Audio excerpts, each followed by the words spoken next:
ચોટીલાની શેરી ભીડવીરા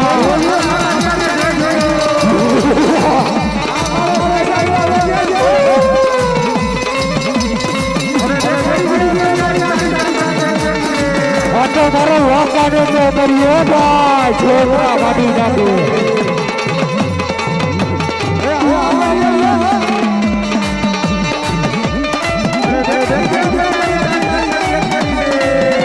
મારો શૈલાનો રાજા હો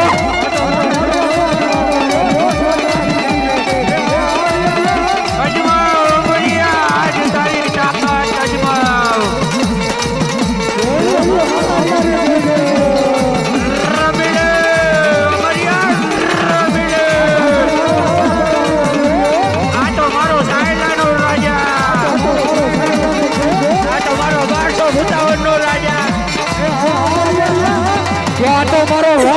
તો કર્યો ભાઈ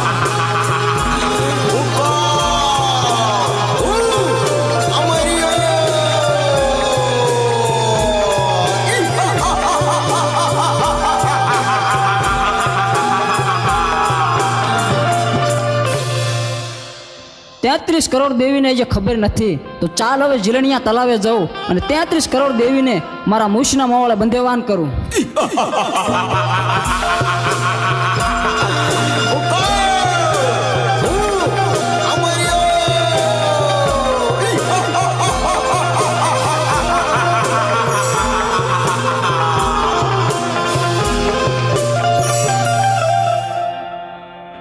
અરે આ આલુડો તો રોજ સાંજે ઘરે આવવામાં મોડું કરે છે.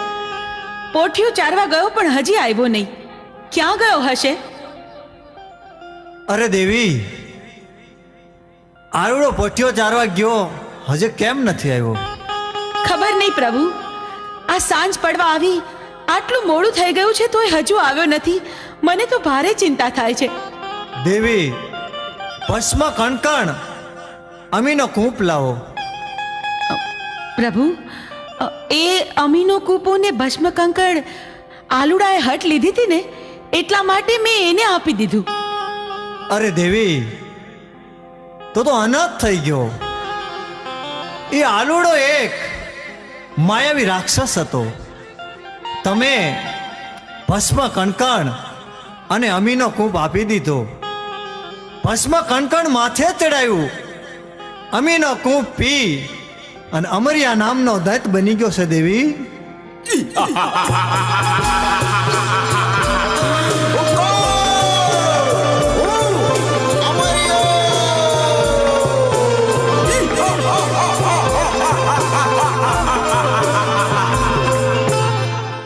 હે લંગોટા, તારી પાર્વતી મને સોંપી દે. અરે રાક્ષસ, તો હું જેમ નાચું એમ મારી સાથે નાચ. શરત મને મંજૂર છે.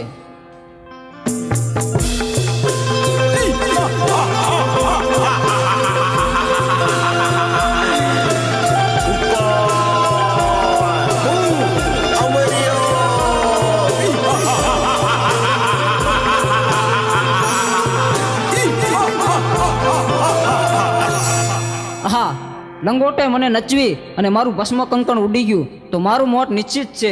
તો ચાલ અત્યારે અહીંથી હું ભાગી જાઉં. પ્રભુ, પ્રભુ, આ અમર્યો રાક્ષસ તો ભાગી ગયો. હવે શું થશે પ્રભુ? એ તો ભોળી પ્રજાને રંજાડશે. પ્રભુ, પ્રભુ, આનો કંઈક ઉપાય કરો. અરે દેવી, આનો ઉપાય એક છે. 100 મહિનાની નિંદ્રું લઈને ચોટીલાના પરોપરમાં ચામુંડા સૂતા છે. તો ચારણ જોગીને બોલાવું, એને જગાડે તો જ એનું મૃત્યુ થાય. અરે પ્રભુ, મારું શું કામ છે આજ મને આમ કાં બોલાયો? અરે, બોલાવાનું કારણ એટલું છે ચારણ જોગી, અમરિયા નામના દત્તે 33 કરોડ દેવાળુને મૂછના મોવળે બંધેવાન કર્યા. હા પ્રભુ. પૃથ્વી ઉપર હાહાકાર મચી ગયો છે. તો હાલે મારું ડમરું અને માં ચામુંડાને જગાડવા જા. પણ એક વાત યાદ રાખવાની કે જ્યારે માં ચામુંડા જાગે હા પ્રભુ, ત્યારે અવળું ફરી જજો. અરે ભોળાનાથ, અવળું ફરવાનું કારણ શું? કારણ એટલું છે ચારણ જોગી કે એક જ્વાળામુખી જોગણી છે એ હા, જાગશે અને મોઢામાંથી જ્વાળા નીકળશે તો તને બાળીને ભસ્મ કરી નાખશે. બહુ સારું પ્રભુ, હાલ ને હાલ હું જાઉં તમારું ડમરું લઈ અને ચોટીલાના ડુંગર ઉપર માં ચામુંડા 6 મહિનાની નિંદ્રા લઈને સુતાશે એને જરૂર હું જગાડીશ.